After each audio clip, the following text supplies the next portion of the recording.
CM ಸಿದ್ದರಾಮಯ್ಯನವರು ಹಾಗೆ DCM Delhi ಪ್ರವಾಸವನ್ನ ಕೈಗೊಳ್ತಾ ಇದ್ದಾರೆ. ಡಿಸಿಎಂ ಹುದ್ದೆ, ಹೆಚ್ಚುವರಿ ಡಿಸಿಎಂ ಹುದ್ದೆಯ ಕೂಗಿನ ಬೆನ್ನಲ್ಲೇ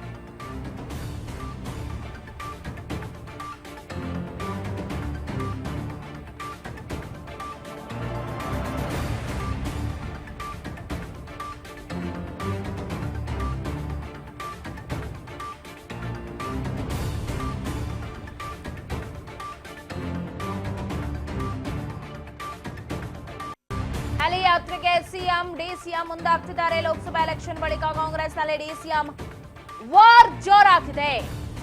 ಈ ಹಿಂದೆನೆ ಸತೀಶ್ ಜಾರಕಿಹೊಳಿ ಆಗಿರ್ಬೋದು, ಸಾಕಷ್ಟು ಜನ ಬೇಡಿಕೆನ ಇಟ್ಟಿದ್ರು ಹೆಚ್ಚುವರಿ ಡಿಸಿಎಂ ಸಮುದಾಯವಾರು ಆದ್ರೂ ಕೊಡಿ ಅಂತ. ಆದ್ರೆ ಡಿಕೆ ಶಿವಕುಮಾರ್ ಅವರು ಸಿಎಂ ಡಿಸಿಎಂ ಘೋಷಣೆ ದಿನ ಒಂದು ಮನವಿಯನ್ನ ಅಥವಾ ಒಂದು ಹಕ್ಕೊತ್ತಾಯವನ್ನ ಮಾಡಿರ್ತಾರೆ, ಇದ್ರೆ ನಾನು ಒಬ್ಬನೇ ಡಿಸಿಎಂ ಇರಬೇಕು ಅಂತ. ಸೊ ಹಾಗಾಗಿ ಹೆಚ್ಚುವರಿ ಡಿಸಿಎಂ ಬೇಡ ಸದ್ಯದ ಮಟ್ಟಿಗೆ ಅಂತ ಹೇಳಿದ್ರು. ಸಚಿವ ಸಂಪುಟದಲ್ಲಿ ಸ್ಥಾನಮಾನವನ್ನು ಕೊಟ್ಟು ಆಕಾಂಕ್ಷಿಗಳ ಬಾಯಿ ಮುಚ್ಚಿಸಿದ್ರು. ಬಟ್ ಈಗ ಲೋಕಸಭೆಯ ನಂತರ ಮತ್ತೆ ಕೂಗು ಮುಂದುವರಿತಾ ಇದೆ. ಡಿಸಿಎಂ ಸ್ಥಾನಕ್ಕಾಗಿ ಇದು ಡಿಸಿಎಂ ಸಿಎಂ ದೆಹಲಿ ಪ್ರವಾಸವನ್ನ ಕೈಗೊಳ್ತಿದ್ದಾರೆ. ಹೈಕಮಾಂಡ್ ಮಟ್ಟದಲ್ಲಿ ಮಾತುಕತೆಗೆ ಡೆಲ್ಲಿಗೆ ಹೋಗ್ತಾ ಇದ್ದೀನಿ. ಇವತ್ತು ರಾಜ್ಯದಿಂದ ಗೆದ್ದಿರ್ತಕ್ಕಂಥ ಎಲ್ಲ ಲೋಕಸಭಾ ಸದಸ್ಯರನ್ನ, ರಾಜ್ಯಸಭಾ ಸದಸ್ಯರನ್ನ, ಮಂತ್ರಿಗಳನ್ನ, ಕೇಂದ್ರದ ಮಂತ್ರಿಗಳನ್ನ ಭೇಟಿ ಮಾಡ್ತೀವಿ. ಕೇಂದ್ರ ಸರ್ಕಾರದಲ್ಲಿ ರಾಜ್ಯ ಸರ್ಕಾರದಿಂದ ಕಳಿಸಿರ್ತಕ್ಕಂಥ ಯೋಜನೆಗಳಿದ್ದಾವಲ್ಲ, ಆ ಯೋಜನೆಗಳ ಪಟ್ಟಿನೆಲ್ಲ ಕೊಡ್ತೀವಿ. ಮತ್ತೆ ರಾಜ್ಯ ಸರ್ಕಾರದ ಪರವಾಗಿ ನೀವೆಲ್ಲರೂ ಕೂಡ ಈ ಯೋಜನೆಗಳನ್ನು ಮಂಜೂರು ಮಾಡಿಸ್ತಕ್ಕಂಥ, ಹಣ ಬಿಡುಗಡೆ ಮಾಡಿಸ್ತಕ್ಕಂಥ, ಸಂಪನ್ಮೂಲ ರಾಜ್ಯ ಸರ್ಕಾರಕ್ಕೆ ಸಂಪನ್ಮೂಲ ಹೆಚ್ಚು ಮಾಡಲಿಕ್ಕೆ ಸಹಾಯ ಮಾಡ್ತಕ್ಕಂಥ ಪ್ರಯತ್ನವನ್ನು ಮಾಡಬೇಕು.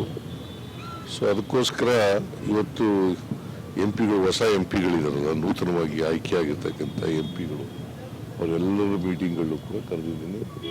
ರಾಜ್ಯಸಭಾ ಸದಸ್ಯರು ಕೂಡ ಕರೆದಿದ್ದೀನಿ.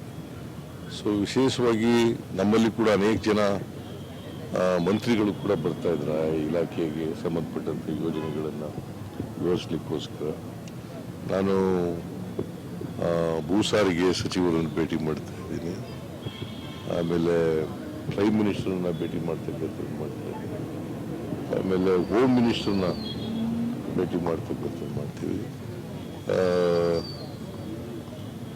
ಆಮೇಲೆ ಫೈನಾನ್ಸ್ ಮಿನಿಸ್ಟರ್ನು ಕೂಡ ಭೇಟಿ ಮಾಡಲಿಕ್ಕೆ ಪ್ರಯತ್ನ ಮಾಡ್ತಾ ಇದ್ದೀವಿ. ಹೋಮ್ ಮಿನಿಸ್ಟ್ರು ಇನ್ನೂ ಕೊಟ್ಟಿಲ್ಲ, ಡೇಟ್ ಕೊಟ್ಟಿಲ್ಲ, ಟೈಮ್ ಕೊಟ್ಟಿಲ್ಲ. ಕೊಡ್ಬೋದು, ಇವತ್ತು ನಾಳೆ ಕೊಡ್ಬೋದು. ಇವರು ಕೊಟ್ಬಿಟ್ಟಿದ್ದಾರೆ ಈಗಾಗಲೇ